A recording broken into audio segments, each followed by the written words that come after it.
நாங்க குடிப்பதை நியாயப்படுத்தல, குடிப்பதை ஒழிக்க வேண்டும் என்று சொல்றோம்.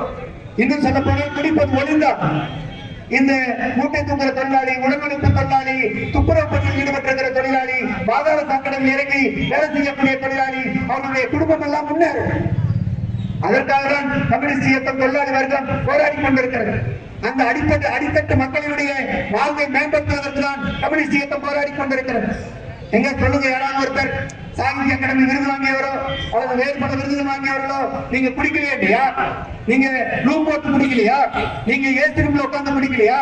இங்கு குடிப்பதை நியாயப்படுத்த கூடாது. குடிப்பதை யார் குடித்தால் சரி, யார் குடித்தால் தவறு என்பது அயோக்கியத்தனமான விவாதம். அந்த அயோக்கியத்தனமான விவாதத்துக்கு முற்றுப்புள்ளி வைக்க வேண்டும் என்று மார்க்சிஸ்ட் கட்சி சொல்லுகிறது.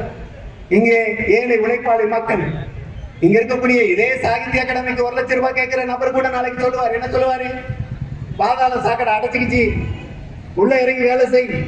உள்ள இறங்கி வேலை செய்வதற்கு உன்னால் முடியவில்லை, துர்நாற்றம் எடுக்கிறது, விஷ வாயு தாக்கும் அபாயம் இருக்கிறது என்று சொன்னால் 2 பாக்கெட்டை போட்டு உள்ள இறங்குப்பான்னு சொல்லுவான். தனக்கு வேணும்னா அப்படி, ஆமா அப்படி வேண்டும் என்று சொல்லக்கூடிய நடுத்தர வர்க்கம் தான் இன்றைக்கு இது மாதிரியான விஷயத்தில் நிவாரணத்திற்கு எதிராக பேசிக் கொண்டிருக்கிறார்கள்.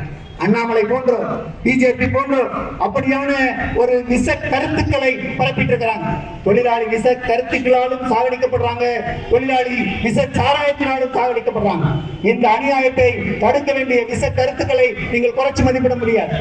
பிஜேபியும் அண்ணாமலையும் பண்ணக்கூடிய பிரச்சாரம் விச கருத்துக்கள், அந்த விச கருத்துக்களை ஒழிக்க வேண்டிய பொறுப்பு இருக்கிறது. விச சாராயத்தை எப்படி ஒழிக்கிறோமோ, மதுப்பழக்கத்தை எப்படி ஒழிக்கிறோமோ, மதுப்பழக்கத்தில் ஆட்பட்டிருக்கிற மக்களை எப்படி மீட்டெடுக்க வேண்டும் என்று நினைக்கிறோமோ, அதே போல இந்த அநியாயத்தையும் தடுக்க வேண்டிய பொறுப்பு நமக்கு இருக்கிறது.